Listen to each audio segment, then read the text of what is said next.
Hello student, good morning to all of you. आज हम लोग राजनीतिक दल को पढ़ेंगे और ये राजनीतिक दल पिछले क्लास से ही हम लोग पढ़ रहे हैं।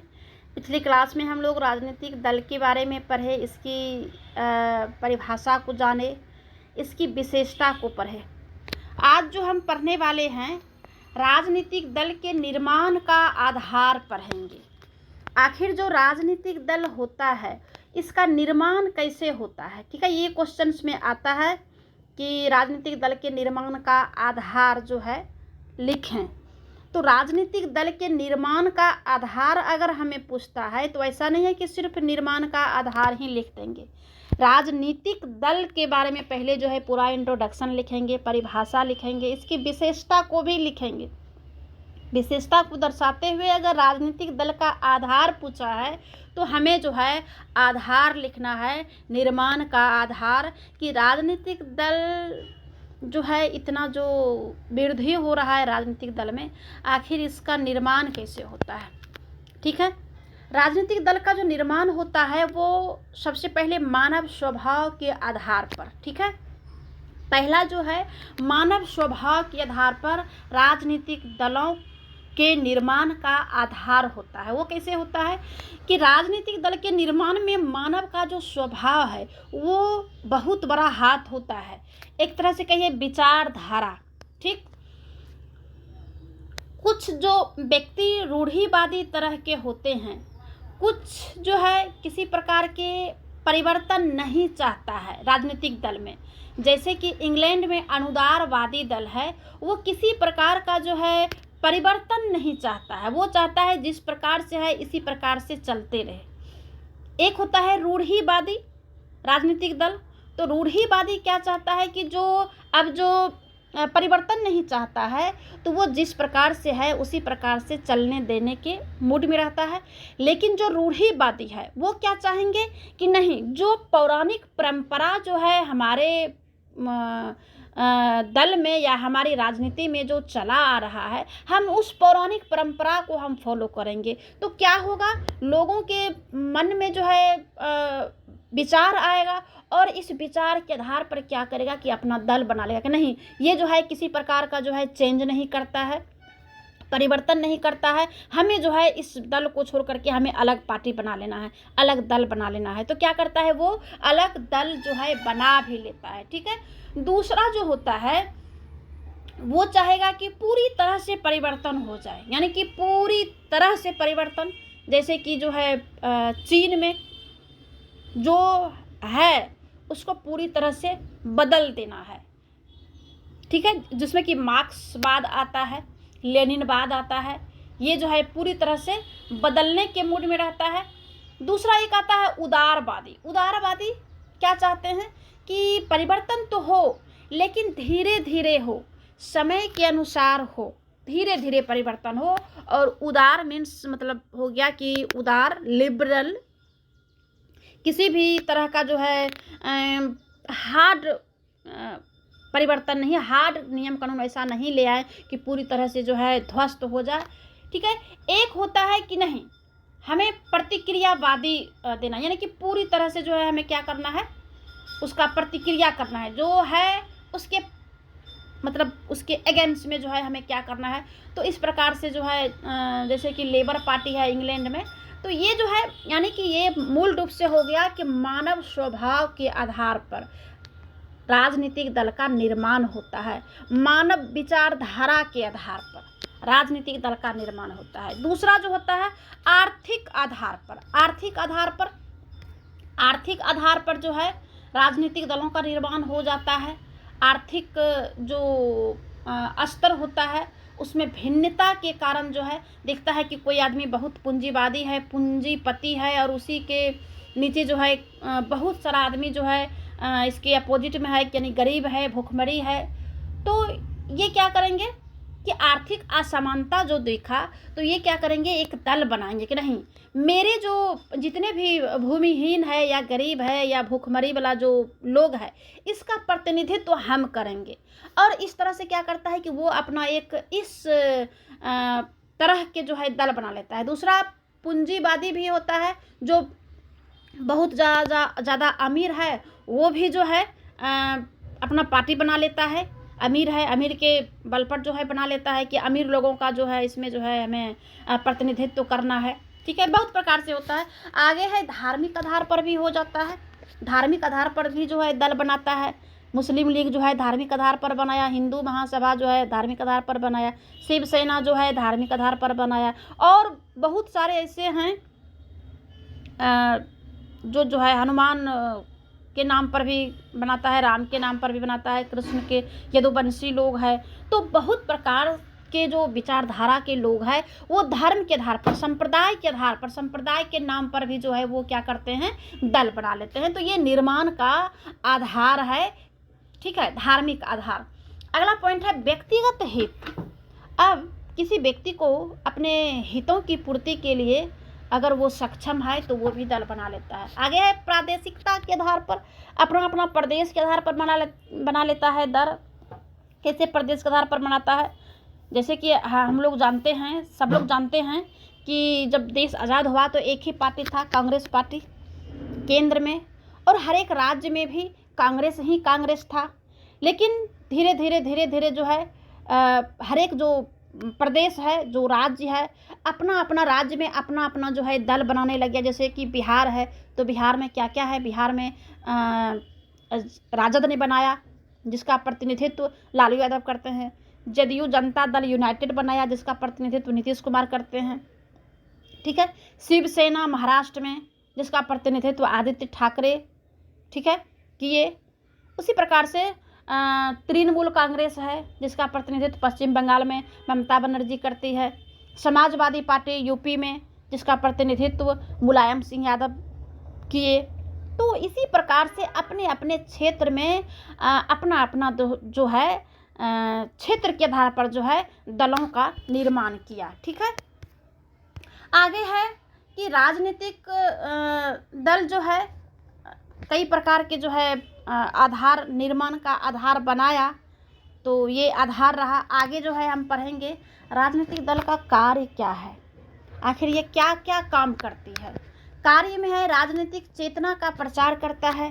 राजनीतिक चेतना का प्रचार मीन्स हो गया कि राजनीतिक दल क्या करते हैं कि समय समय पर सार्वजनिक सभाओं में भाषण देता है, रेडियो के द्वारा, टेलीविज़न के माध्यम से प्रसारण करके, पत्र पत्रिकाओं के द्वारा संचार करके राजनीतिक प्रश्नों पर राजनीतिक चेतना को जगाने का कार्य करती है। चुनाव के समय क्या करते हैं दल जो है अपने अपने घोषणा पत्र के माध्यम से जनता को अपने पक्ष में करने के लिए भरसक प्रयास करती है, और जनता उन सब के बारे में जो है सोच समझ करके क्या करती है, वोट डालती है। क्योंकि सबका सुनती है, सब जो भाषण देते हैं सार्वजनिक रूप से तो सबका सुनती है, सबका देखती है जनता, और उसके बाद अपने अनुसार जो है वो वोट डालती है। दूसरा जो है कार्य क्या करती है कि राज्य को आर्थिक एवं राजनीतिक समस्याओं का जनता को ज्ञात कराना।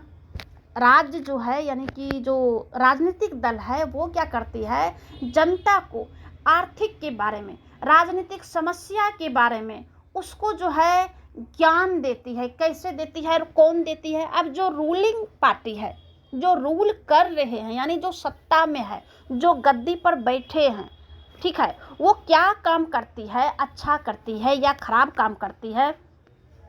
तो जो विपक्ष के पार्टी होंगे और जो राजनीतिक दल होंगे जो कि रूलिंग में शामिल नहीं होगा, तो वो क्या करेंगे, जनता को बताएंगे कि देखिए राजनीति के बारे में, राजनीति के मामले में, राजनीति के क्षेत्र में ये समस्या है, आर्थिक क्षेत्र में ये समस्या है।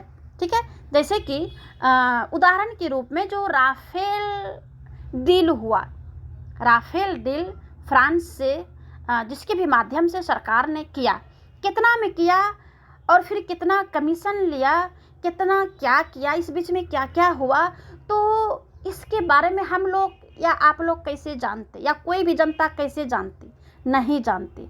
वही दूसरी पार्टी जो कांग्रेस की सरकार, कांग्रेस की जो दल है, राजनीतिक दल कांग्रेस पार्टी, इस चीज़ को खोज निकाला, उजागर किया, जनता के सामने बताया कि देखिए ये जो सरकार कोई भी काम करती है तो वो जनता के टैक्स से करती है। तो देखिए आपके जो टैक्स की जो पैसा है वो कहाँ कहाँ जो है मिसयूज सरकार कर रही है, ठीक है। तो ये आर्थिक बारे में जानकारी दिया, राजनीति के बारे में भी जानकारी देती है, सामाजिक के बारे में देती है, सांस्कृतिक के बारे में देती है। तो ये राजनीतिक दल का कार्य है। ठीक है। अगला पॉइंट है कि शासन सत्ता को मर्यादित करना। अब जो रूलिंग क्लास के लोग हैं, यानी जो रूलिंग पार्टी के जो लोग हैं, यानी जो सरकार में है, सरकार जो है कुछ ऐसा भी कार्य कर देती है जो नहीं करना चाहिए या जो उसके कार्य क्षेत्र में नहीं है, ठीक है, अपनी सीमा से बाहर आके कोई काम किया, तो जो राजनीतिक दल है और जो राजनीतिक दल है वो क्या करते हैं, उसे जो है आईना दिखाने का काम करता है। ये काम क्यों किए, ये काम जो है आपके करने का नहीं था, ये आपकी सीमा के बाहर का काम है, ये आपके क्षेत्र का नहीं है। ठीक है। तो इससे क्या हो जाता है कि जनता को ये जानकारी होता है कि सरकार को ये काम नहीं करना चाहिए था, सरकार ने लेकिन कर ली। ठीक है। तो ये जनता को बताती है। ठीक। अगला जो पॉइंट्स है वो है कि अधिकार शासन तंत्र पर जो है अधिकार की चेष्टा करता है। राजनीतिक दल ही तो है, जो सारे राजनीतिक दल ये चाहते हैं कि जो है हमारी शासन हो, हमारे शासन तंत्र हो, हम जीत के सरकार में आवें, हम जो है रूलिंग पार्टी हो, ठीक है, हम गद्दी पर आवें, मेरी सरकार हो। सब राजनीतिक दल तो यही चाहते हैं। ठीक है। तो ये कार्य है। आगे है कि राजनीतिक, सामाजिक और जो सांस्कृतिक है, ये उत्थान के लिए भी राजनीतिक दल कार्य करती है। समाज में क्या चाहिए, समाज के हितों के लिए ही तो सरकार काम करती है। समाज के साथ साथ लोगों के सांस्कृतिक उत्थान के लिए भी काम करती है। ठीक है। सांस्कृतिक क्षेत्र में भी बढ़ावा देता है, जैसे कि सांस्कृतिक मंत्रालय बनाया गया है। सांस्कृतिक मंत्रालय सिर्फ सांस्कृतिक क्षेत्र में जो है खेल कूद, डांस, गाना बजाना, ये जो भी होता है, ये सांस्कृतिक लेवल पर जितने भी प्रकार का काम आता है वो उसमें वृद्धि के लिए जो है राजनीतिक दल काम करती है। आगे है सरकारी कर्मचारियों का भी निर्वाचन होता है। निर्वाचन में चुने गए व्यक्ति ही सार्वजनिक पदों पर आते हैं, जिससे प्रशासन में कुशलता आती है। ठीक है। राष्ट्रीय हितों की पूर्ति में भी जो है दल जो है काम करती है। आगे है जनमत का निर्माण करना। वो जनता के मतों का निर्माण करती है ताकि ये मेरे जो है वोटर हो जाएगा, ये मेरे वोटर होगा। सारे राजनीतिक दल जो है जनता को लुभाने के लिए, जनता को अपने पक्ष में करने के लिए जो है काम करती है। ठीक है। अब इतनी सारी बातों को जानने के बाद जो कार्य है राजनीतिक दल का, या जो विशेषता है या निर्माण का आधार है, तो ये सब के बीच जो है कुछ इसकी आलोचना हुई है। ठीक है। क्या आलोचना हुई है, अब हम किस प्रकार से हम आलोचना कर सकते हैं राजनीतिक दल का। इसमें पहली आलोचना है कि ठोस विचारधारा तथा कार्यक्रम का अभाव। ठीक है। कहता है कि कोई भी ऐसा दल नहीं है जिसके पास ठोस विचारधारा हो। ठीक। और ऐसा कोई कार्यक्रम नहीं करता है जिससे कि जनता को जो है सुख पहुंचता है या जनता को लाभ पहुंचता है। दूसरा जो ये किया है सांप्रदायिकता का प्रभाव। राजनीतिक दल में कहता है कि जो सांप्रदायिकता का प्रभाव है, ज़्यादा प्रभाव है। अब जो जिस धर्म से रिलेटेड लोग हैं, ठीक है, समझ लीजिए सबको जो है अभी पिछले 9-10 साल से जो हो रहा है, जैसे कि देखते हैं कि राजनीतिक दल में हिंदू है, मुस्लिम है, सिख है, ईसाई है, फारसी है, ये सब चीज़ जो है राजनीतिक दल में ज़्यादा होता है। कहता है जाति का भी प्रभाव है। ये तो हम आप सब देखते हैं कि कोई भी राजनीतिक दल वही व्यक्ति को ये टिकट देंगे, वही व्यक्ति को टिकट देंगे जिसकी संख्या वहाँ पे बहुलता में होगा, जो मेजॉरिटी कास्ट के होंगे उसी को देगा। अगर उसके अपोजिट में कोई ऐसा भी व्यक्ति है उसी समाज में, उसी परिवार में या उसी क्षेत्र में, जो कि बहुत सारे काम समाज के लिए, बहुत सारे काम राज्य के लिए, बहुत सारे काम गरीबों के लिए, महिलाओं के लिए किया है, लेकिन उसका वहाँ पे कास्ट में बहुलता नहीं है, तो उसको नज़रअंदाज कर देंगे। देंगे किसको? अगर वो क्रिमिनल भी है, अगर वो अपराधी भी है, उसके ऊपर 1000 केस मुकदमा क्यों नहीं हो, लेकिन उसकी जाति अगर वहाँ पे बहुलता में है तो उसी को टिकट मिलेगा। तो ये तो आलोचना का पात्र तो हुआ ही। ठीक है। आगे है क्षेत्रीयतावाद का प्रभाव। उसी को जो है टिकट देगा जिसका क्षेत्र में जो है वर्चस्व है, क्षेत्र पर प्रभाव है, ठीक है। आगे है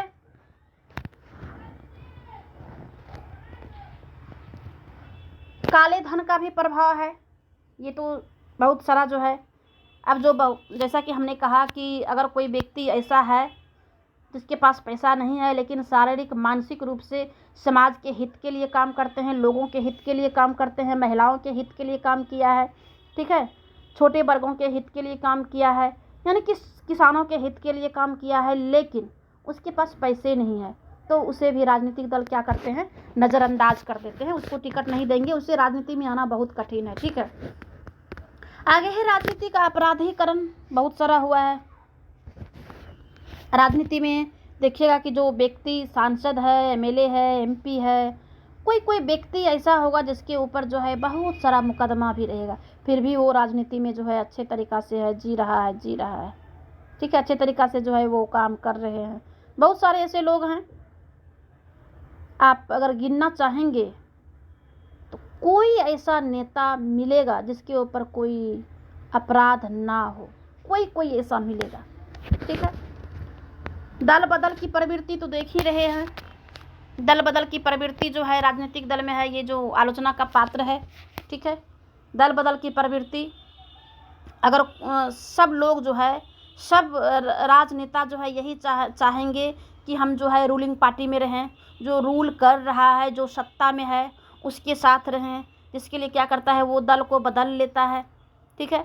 बहुत ऐसे दल बदलते हैं, सरकार में रहते हुए भी दल बदल लेते हैं, इसलिए कि उसके मन अनुकूल कोई काम अगर नहीं हो, जैसे कोई मंत्रालय चाहेगा कि हम मंत्री बनेंगे, अगर उसको मंत्री नहीं बनाता है तो वो क्या करेंगे कि सारे जो एमपी होगा तो एमपी लेवल का जो एमपी होंगे, या फिर विधायक लेवल का अगर होंगे तो वो सारे विधायक को या सारे एमपी को कन्विंस करके एकजुट कर लेगा और वो क्या करेंगे, पार्टी बदल लेंगे। उदाहरण स्वरूप मध्य प्रदेश में कांग्रेस की सरकार थी और ज्योतिरादित्य सिंधिया कांग्रेस की ही मेंबर थे, जो अपनी महत्वाकांक्षा के कारण क्या किया, 20 विधायक को साथ लेकर के जो है बीजेपी में मिला, यानी वो क्या किया, दल को बदल लिया और सरकार को गिरा दिया। तो इससे हानि ये होता है कि सरकार अस्थिर होता है, अस्थिर सरकार जब भी होगा तो जनता को हानि होगा, क्योंकि वो सारे अपने पद को बचाने में रहेंगे, अपनी महत्वाकांक्षा की पूर्ति करने में रहेगा, तो जनता का क्या भला खाक करेगा, क्या नहीं न करेगा। ठीक है। तो ये जो है दल बदल की प्रवृत्तियों में नैतिकता की कमी है। कौन ऐसा नेता है जो नैतिक रूप से चल रहा है? राजनीति और नैतिकता बिल्कुल अलग चीज़ है। कोई भी नेता अगर कहता है कि हम धार्मिक हैं, हम हिंदू धर्म को मानते हैं और हम हिंदू धर्म के नेता हैं, हम मुस्लिम धर्म को मानते हैं, मुस्लिम धर्म के नेता हैं, हम क्रिश्चियन को मानते हैं और हम क्रिश्चियन धर्म के नेता हैं, हम महावीर को मानते हैं और महावीर के नेता हैं, हम बुद्ध को मानते हैं और बुद्ध के नेता हैं, तो ये बिल्कुल भी गलत है, क्योंकि धर्म और नैतिकता बिल्कुल अलग चीज़ है। जो नैतिक व्यक्ति होगा वो राजनीति नहीं करेगा, जो राजनीति करेगा वो नैतिक नहीं हो सकता है, जो मैकियावेली ने कहा है। अब निष्कर्ष है, यहाँ पे निष्कर्ष आप लोग यहाँ पे पढ़ लेंगे, सुन लेंगे, देख लेंगे, देख करके जो है इसे आप लोग कॉपी में लिख लेंगे, लिखने के बाद जो है इसे द एंड कर देंगे।